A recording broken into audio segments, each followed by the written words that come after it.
All right, so here we are. Accidental Apprentice is on YouTube. This is new territory for me, and I thank you all for clicking the video.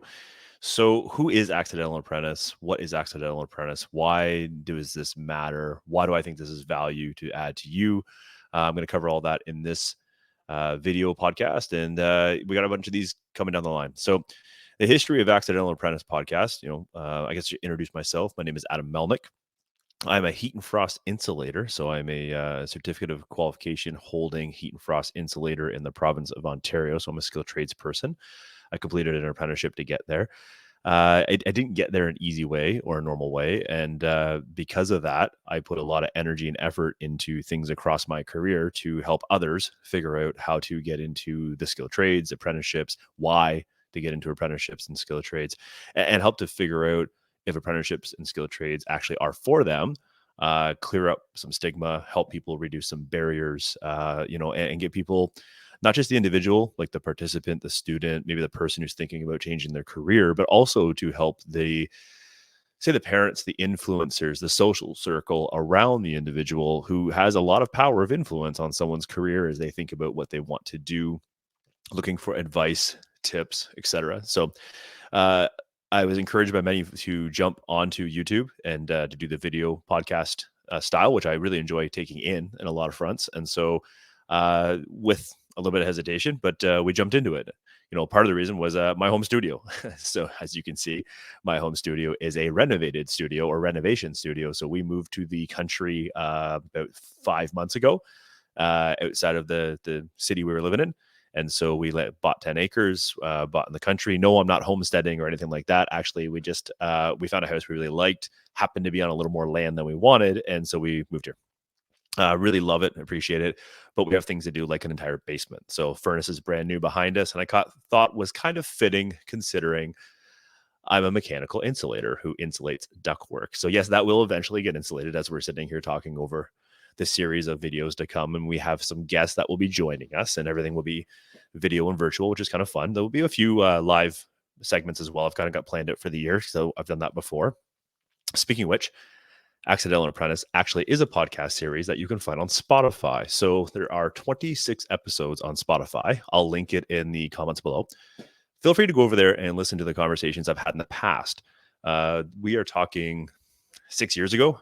I started the podcast. It took me a little while to get through about 26 episodes. And essentially what the show does is we interview guests who have careers maybe in the skilled trades, associated to the skilled trades, or in fact just have careers that had really interesting journeys, and they end up doing something most often that they didn't know existed. And that's pretty common for a lot of people, actually. And as I moved through my career, becoming a heat and frost insulator, and started to realize the world around us, who does what, how people got into these jobs, understanding how many different jobs are out there, I recognize that a lot of that information doesn't make it to students. It doesn't make it to parents, right? And a lot of that information is incredibly helpful when people are planning things out and trying to find fits, or trying to find things that are interesting, or trying to find ways that people can kind of see themselves doing something that maybe matters or is impactful to them. And there's a lot of things that go into people selecting careers. And, personally, when I started working when I was 14 years old, did some cutting grass and babysitting like a lot of people do. And then I started having a variety of different jobs. The joke coming out of high school going into post-secondary was that my resume was like an encyclopedia. I just constantly changed jobs. I kind of enjoyed the new work environment, taking on new challenges, doing different things. Part of that probably was trying to find a fit, trying to find a thing that made sense, because I really didn't know what I wanted to do. You're talking to a gentleman who, for all of high school, was telling everybody he wanted to be a professional wrestler. And I'm serious. I really did think I wanted to do that. And there's a story related to that, because I did try it briefly, incredibly briefly. And I was very horrible at it. It hurt a lot. I certainly wasn't athletic enough, and didn't really think it through at all. So ultimately that went nowhere. But really, at the core of it all, why I thought I wanted to be a professional wrestler was because nothing really fit. I had the grades. I was enjoying high school. I was on student council a few times. I had the opportunity to pursue university. And I was accepted to a few universities and none of it really made sense. Like, I've no knock against the university. In fact, now, way too many years later, 20, 25 years later, uh, I've gone to university, actually. I've taken courses, I've taken some credentials, I've done some stuff in conjunction with universities and a couple colleges, and I've added post-secondary credentials to my, I guess, resume, you'd say, based on the fact of where they fit, why they added value to my career. And so I love sharing that conversation because it isn't a this or that. It isn't black or white. It isn't, you kind of an A and B only. There's a lot of opportunity to grow your skills, your experiences, and your opportunities to do many, many different things. And so, I mean, if I can go from being a uh, Jenny Craig consultant, weight loss consultant, to also selling funeral goods within the same calendar year, pre-sales. I pre-sale, I pre-sold funeral goods. Um, and I was horrible at it, by the way, absolutely horrible. But if I can go from that and within a calendar year, I was a supervisor for a local boys and girls club, which was fantastic, to abruptly leave that and walk on a job site as an apprentice who couldn't read a tape measure, who basically, when I walked on job site, I had my hard hat, I had my boots. I'm old enough that the trade wasn't requiring high visible vests and all that stuff. So I had, construction workwear, let's put that on, stuff, clothes ready to get dirty in. And I was told to show up with a tape measure and a steak knife for my trade. And I proceeded to walk on the job site with a tape measure and a steak knife. And I walked up to the lunch truck, the coffee truck. And I'm pretty sure that guy thought I was robbing him or was about to try to rob him because I just kind of came off the street. So my level of experience of walking on a job site was as zero as you could get. In fact, it might have been negative because I had no interest in the skilled trades, never had practically tried anything. It was, I mean, seriously, my wife was at a baby shower, started having a conversation, and she came clean that I want to be a professional wrestler. There was like an intervention. And then all of a sudden, a couple of days later, there's a phone call and I had an opportunity to start an apprenticeship. I really didn't want to do it. I resented the idea of starting an apprenticeship. It was like failing because high school tells you, university, college is kind of what you're ascending to. Skilled trades back in the 90s was not a conversation. And maybe it was, I say it wasn't for me. Okay. So it wasn't like I wasn't pursuing it. The teachers kind of weren't putting it in front of me. And that's not their fault. I've had a lot of years to think about that. And I realized working with teachers and guidance counselors now and the work that I do related to Accidental Apprentice and a bunch of other stuff, there's a lot of work there. And we are going to have some guidance counselors on this podcast series to get into the challenges of being a guidance counselor and, and to help clear the air a little bit at how much help they can provide and the things they do help around. And a lot of times it's onto the participant or future potential apprentice. They need to bring the questions to the table, right? The guidance counselor can't possibly assess each and every one of you and kind of walk through those scenarios. So anyways, in my story, I just didn't connect any of that stuff. I didn't even know it was an option. It probably was, in retrospect, looking back and Facebook and people I went to school with. There's some people that have some awesome construction careers that I didn't even know what they were doing that last year of high school. And it turns out they were co-oping and they were doing like, job placements and stuff that got them great experience, and they have amazing careers and do really cool work. And so, there's some awesome stories that hopefully someday maybe I get a chance to dig into, or maybe I'll just continue to creep through Facebook. But it was amazing to see that there was potential there in hindsight. But for me, with my grades and everything, I kind of fell into that mold that was coming out of high school in Ontario and Canada, and kind of just pathing you towards university. I couldn't afford it because I just couldn't afford it. That's how it worked. It was expensive then. It's expensive now, but man, it back then it was still expensive. OSAP, our Ontario student assistant program, wasn't the same back then as it is now. It was definitely a little bit harder to get into. And you certainly weren't getting as much money. So those things have changed and gotten better over time. But at that time, it certainly was not. Anyhow, I'm probably glad that worked out, because taking that loan for something I probably didn't want to do really would have put me in a spot that we hear a lot about today and have heard about probably for the last 20 plus years or longer. So I get into an apprenticeship. Okay, I'll skip over that stuff because a lot of that's going to come out in other interviews, some of those pieces and details and stories in there. So I'm going to leave that there. There's a podcast on Spotify, the original story, Accidental Apprentice story, that I refined, that I actually was using as a speaking engagement around Canada. And the original story was just about me as Adam Melnick, and a group of students at a particular elementary school granted me the privilege to be called the Accidental Apprentice. And essentially because I became an apprentice by accident. I thought it was a great moniker. I've used it for quite some time. I've noticed there's a few other uses of the term accidental apprentice out there. Anyways, it's just the name I've had, the branding that we used for a little while, about 5-6 years ago, related to the podcast. So we're coming back with that. Who knows? We might see a name change along the way, but essentially what we'd like to do on the show is to share the stories and journeys of others and to help them, help you get an opportunity to see from their perspectives what they went through, the trials, the challenges, the exploration, the ups, the downs, the luck, the chance taking, some risk here and there, how they navigated their stories. And along the way, I'm going to try to provide as much content and advice for apprentices in 2024. One of the things I got to do as a heat and frost insulator was I actually was an apprenticeship instructor, and then I was the director of the apprenticeship program for just over a decade. So I got to teach apprentices, work with other instructors, help create curriculum, do curriculum review across Canada with the Red Seal occupational analysis. Basically, the Red Seal is a national exam here in Canada for completions. I've done work with the provincial government in Ontario. I was appointed as a youth advisor to provide our youth advisor report with two colleagues. I worked with Jen Green from Skills Ontario, who probably will end up on the podcast, I hope. If not, this is like the complete request out there. She has done a podcast previously, and that was a long time ago, but I'm sure she'll jump back on because her job has changed a few times since then. And another good friend, Andrew Pariser, who's over at ResCon. And I'm not going to tell you who ResCon is. We're going to get Andrew on this too. And I know if I like to talk, so does he. So he's got an interesting story who does some really interesting work. So the three of us were youth advisors, and our job was to compile a report to give it to the provincial government so they could make some changes in regards to apprenticeship. And our goals were to battle stigma, reduce barriers, and help improve pathways to apprenticeship. So we worked for about a 4 or 5 month window over COVID.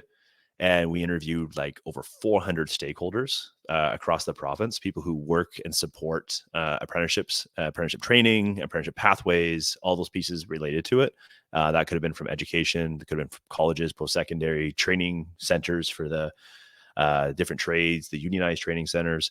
Then we got into the advocacy groups, the nonprofits and NGOs that help support pre-apprenticeship training. We talked to, seriously, 400 stakeholders in probably like a 90-day window. We put a survey out there. We had like a few thousand people take part in the survey to give us feedback on what they wanted. We interviewed apprentices, we interviewed students, we interviewed company owners. Like, we really dug into like the heart and soul of this. And that was kind of in the middle.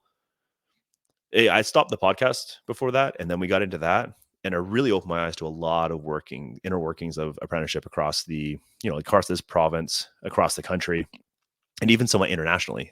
So I've had time to do much more work since then related to apprenticeship training, workforce development, helping people find and explore the skill trades.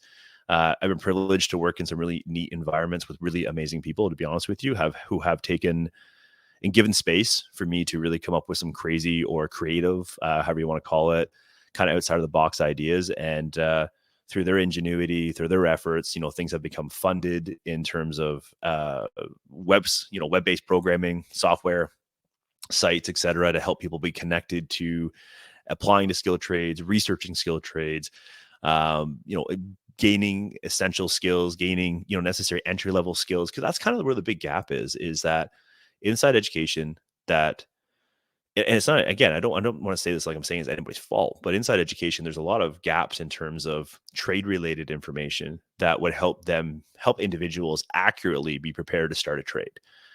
Grade 12 math is fantastic. It is super helpful. But also, grade 9 and grade 10 math doesn't need to be slept on either. There are things, co-op is super helpful, but co-op needs to be kind of a little bit oversight that people are actually going into a work placement, not just going somewhere to get 2 free credits. I did a co-op placement in high school in the phys ed department. So I actually helped the grade 9s with gym class. And as fun as that was, in a lot of ways, I didn't want to be a teacher, certainly not a gym teacher. I wasn't really athletic. I was just better than I was the year before. in terms of athleticism. I'll use that as a quote because that word has never been applied to me ever in my life. So I'm going to use it while I can here because I can. Um, and I probably shouldn't have had that co-op, to be honest with you. And I remember the phys ed teacher kind of looking at me a little sideways. And if it wasn't for a good friend of mine who completely should have had the phys ed co-op because he was just Mr. Basketball sport, everything, really nice guy. He I think he kind of like borderline vouched for me, like, don't worry, I'll carry the load for both of us. And for many days he probably did. And I got that chance to do that co-op, which was cool. There's things out of that I gained value for maybe me as a person, which I could argue would be helpful. But when we think about co-op, there's a real great opportunity for it to be work related and really to help build what we would call, and you hear it all the time, essential skills, soft skills, job level, entry level skills. And I've been working with a lot of colleagues across Ontario and Canada on kind of coming up with what we would call the construction essential skills, like the things that get you into an apprenticeship, to help keep you in an apprenticeship and help you succeed in an apprenticeship. So if you are on my YouTube channel, which thank you because you're watching this on YouTube, there's a few shorts that I've started, and I'm figuring out YouTube and TikTok and all those wonderful things. I'm getting into it, so have some patience with me, folks, and it will get better. And if we get some success, maybe I'll get some other people to give me a hand, and then it'll be really, really better than what it is. But with that being said, I'm going to try to get as much information, much advice, lived experience. In essence, I've been in my particular trade for over 21 years now. I worked on the tools, not for 21 of those years. I can admit that. I worked on the tools in my trade about 7-8 years on the tools. And then after that, I got to teach in the trade school. And then from there, I got to do a lot of interesting work on behalf of my trade, my union, and a lot of colleagues, and worked in with a lot of different organizations along the way as well, to support apprenticeship pathways, training, et cetera. So, and help people find an apprenticeship, succeed in apprenticeship. You know what? It's predominantly a who you know kind of industry. And that's not a crime. But when you know somebody, then you have a gateway to information, to advice, to tips, to helping you navigate the ins and outs of getting started. And when you have those tough days, you got somebody you can kind of talk to every once in a while to say, like, am I messing up? Am I getting this wrong? What am I missing? Etc. When you don't have that, trying to get into a trade is complex. Although it's not actually complex, it's just hard to navigate to figure out the how you go into this thing that's nuanced and been a particular way for a very long time. And although there's modern things happening, like modernizations, we'll call it, happening within the trades, from application methods, maybe aptitude testing, different types of orientations and pre-apprenticeships, different types of, a little bit of entry-level skill demand. It really isn't that far than it was 25 years ago. So it had some innovations, but not much if I'm going to compare it to many other industries. And that's okay. It works very well for construction. I'm going to say that. And I know some people might criticize that comment, but I will say on behalf of industry, there's a lot of things that work well to the current mechanisms that are there that help individuals, when they start, be in a good position to stay. They'll have the structure for themselves to stay, and they'll be able to work inside of a system that can completely support retention. Now, there's some tips along the way. Like I said, I'm going to share with you advice along the way, some core competencies or construction essential skills. We'll coin some phrases as we go. Don't get too hard on me if the terminology is changing, because a lot of it isn't defined. I'll be honest with you, and I'm going to try to help explain some of this, and I'll have lots of guests join us routinely to help get into some of these nuances. And there's going to be quite a variety of guests coming on the show. Like, it's not just going to be tradespeople. We're certainly going to have those. We'll have people who have a variety of different trades backgrounds, but we're definitely going to scan the Venn diagrams where people intersect related to the construction sector, to the skilled trade sector. It's remarkable how many moving parts there are related to apprenticeship in the skilled trades today in 2024 that there was in 2003 when I started. And then if we take that back even another decade into 93, it's monumental what's here. There's a lot of money coming from federal governments, coming from provincial governments. There's a lot of nonprofits. There's a lot of pre-apprenticeship models and programs. There's initiatives that go into elementary schools. There are support networks and programs for mental health, mentorship, on-the-job training, study, remote study, remote support in your apprenticeship classes. There's just a lot of things out there now to really help someone navigate apprenticeship. And the thing is, it's not a clear roadmap. It's not like when you go to college or university, you can go to a website, you can go to a variety of websites to help you map out your course calendar, your degree, and the potential of where that can go. That works really well in a post-secondary world because you're buying stuff. You're buying you're buying software, you're buying programs, you're buying books, you're buying access to education. And in that, a lot of great work is done and laid out for you. So you can kind of see the path where it all fits together, how the puzzle comes together. And when you graduate, you have this certificate, diploma, degree, BA, master's, whatever it is. It makes sense. You know how to get it. Now, what you do with it afterwards, that's a little more complex and it's a little bit more nuanced. But if we take that narrative, apprenticeship is kind of like starting at the end of college and university. You're just there. You show up on a job site, you show up into an industry. Maybe you've had a little bit of orientation. Like here's some paperwork to fill your tax forms out. Here's some basic health and safety training. So you have, the ability to be certified to walk onto a job site. Here's the PPE or personal protective equipment you're supposed to be wearing, the types of work boots, because there is different types of work boots. Whatever other safety wear you would be required to, high visibility, safety glasses, ear protection, gloves, etc. What type of hard hat, because there's different types of hard hats. All those moving parts, you kind of get set up, and then all of a sudden you're walking on a job site. That's it. Like you're there. You're in the thing with like quite a minimal amount of training, and away you go. You're off to the races. So you can see how the idea of earning while you learn is 100% true. It's a line that was used for many years. Earn while you learn for an apprenticeship. No one talks about the learning curve. Exceptionally fast. It can be fast, and if you don't keep up to that learning curve, you get into a really tight spot as an apprentice. You start to feel you can definitely feel confused. You can feel out of touch. You feel like you're not getting it. You feel like the trade's not for you. I became a heat and frost insulator. Most of you don't even know what that is, and that's okay. I didn't know what it was. And to be honest with you, like probably if you held a catalog in front of me a week before when I was supposed to pick a trade or something, I probably would have picked it. I love the trade though.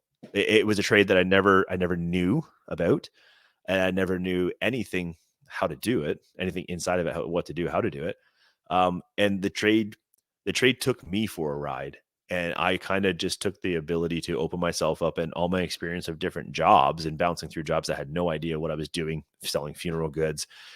I refereed hockey. I bartended. I worked in a private school kitchen. I mean, the list goes on and on and on. It really is a long list. It's kind of borderline embarrassing sometimes.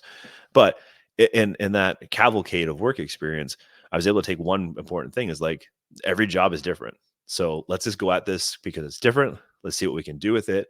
And ultimately, the trade, the apprenticeship kind of took me in with that mentality. And whether it was the journey persons I was working with, the other apprentices I was working with, the companies I got to work for across the province, the different environments I got to work in. I mean, there's quite the cast of characters in any skill trade. And there's a lot of different journeymen out there, a lot of different experiences. And the amazing part is the job site is a culture of sharing information, and it's sharing techniques, it's sharing training and skills on how to do things. And there's a lot of ways things are communicated that is kind of challenging. And any given time on a job site, there's 3 to 4 generations of people working on a job site, particularly these days. So that can have its challenges too. And so the goal of this podcast and the goal of the series is to continue to provide information and to provide content for you all that are either apprentices, future apprentices, considering an apprenticeship, those that are currently working, thinking of shifting into an apprentice, or even the journey persons out there. I'd love to hear from you too, right? Like, so I'm really hoping that we can get some dialogue in a variety of ways, to, obviously have you subscribe and watch the show, but feel free to comment along the way. Reach out to me through social media channels. We're on Instagram. We're on TikTok. We are on, I think that's it, Instagram, TikTok, and YouTube at this moment in time. I probably will end up on more of the channels that are there. And feel free to entertain and reach out there. accidentalapprentice@gmail.com. I got an email. Feel free to throw stuff out there too. If you questions, interested, people you might want to see on the show. I had a history with the podcast of being pretty bold in just coming across people that I thought, wow, they have something very valuable in what they're sharing, whether it be a keynote address or the work that they're doing. I'd walk directly up to them and ask them to get on the show. And really, the show was quite small at the time. It didn't really have a lot going for it. But somehow they were willing to engage these conversations. A lot of special people out there who do some interesting things and have their interesting journeys to share with you. And there's so much value and insight I find hearing from individuals and what they've gone through to get to where they are in their careers. And those stories have always interested me. And I find that taking from those stories and learning from those people, you can provide a lot of valuable insight for others as they figure things out for themselves. And that is the nature of what we're going to do here at Accidental Apprentice Podcast on YouTube. So, anyways, I'm going to leave it there. This was a fantastic first shot. Again, this studio is going to be the interesting part. We'll be watching the studio change over time, and the desk will probably get rotated a few times. It'll make some stuff work. It's kind of raw, and I appreciate the ability to do this at all, and we'll put it that way. I suspect that we're recording at evening tonight. It's a nighttime, so I'm sure this studio is going to look different in the day. So we'll see how that affected, because I didn't plan any of that. And considering we're using things like Kleenex for covering our lights, so that my head will shine less, this will be an interesting experience. Anyways, and I did not put that back right, as you can tell. So, anyways, I thank you all for watching this long. 26 minutes of me can be a lot. I look forward to sharing the journey and ride ahead with you. And I hope that you get some things out of this that I know I'm fortunate enough to get in these conversations, these experiences that certainly have helped me with my career and where I've gone and what I've been doing. So, and we'll continue to share more of that along the way. Anyways, with that being said, I'll leave you all to it. Have a great night. Thanks for watching. Don't forget, like, subscribe, and Accidental Apprentice Podcast on YouTube. All right. Till next time.